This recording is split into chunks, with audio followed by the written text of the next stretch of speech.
আসসালামু আলাইকুম। আমি sir mister MD Abul Kalam বলছি। আজকের তারিখটা হলো 5 সেপ্টেম্বর 2024।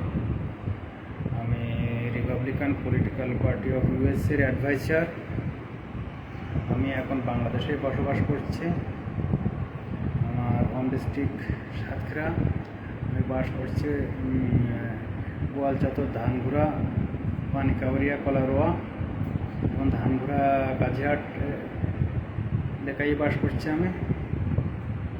এখানে আমি আরেকটা লাইভ করছিলাম আওয়ামী লীগ গভর্নমেন্ট পতনের পরে স্টুডেন্ট আর প্লেয়াররা হচ্ছে আওয়ামী লীগ গভর্নমেন্টের পতনের মেল ভূমিকা পালনকারী।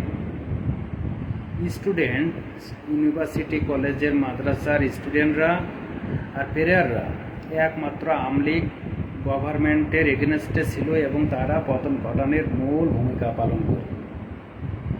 আর বাংলাদেশের বিএনপি এটা হলো মানে একটা থার্ড ক্লাস দলে পরিণত হয়ে গেছিল। হুজুরকের একটা দল ছিল, জাতীয় পার্টির একটা দল ছিল, কিন্তু বিএনপির কোনো দল ছিল না। সে এখন মানে আসছে তৃতীয় স্থানের চেয়েও নিম্ন স্থানে পর্যায়ে চলে গেছে। কারণ তার নেতা কর্মী সব কিছু সবাই আটক ছিল। এইটা জাতীয় পার্টি ভালো অবস্থানে ছিল এইটাই।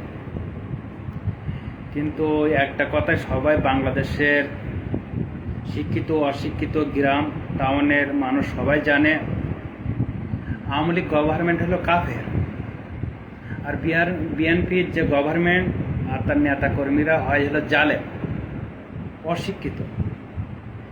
কারণ বিএনপির যত নেতা কর্মী হয় গ্রামে গঞ্জে, মেম্বার, চেয়ারম্যান, তৃণমূল পর্যায়ে যেসব নেতাকর্মী হয় তারা মূলত হয় under matric pass, under SSC pass.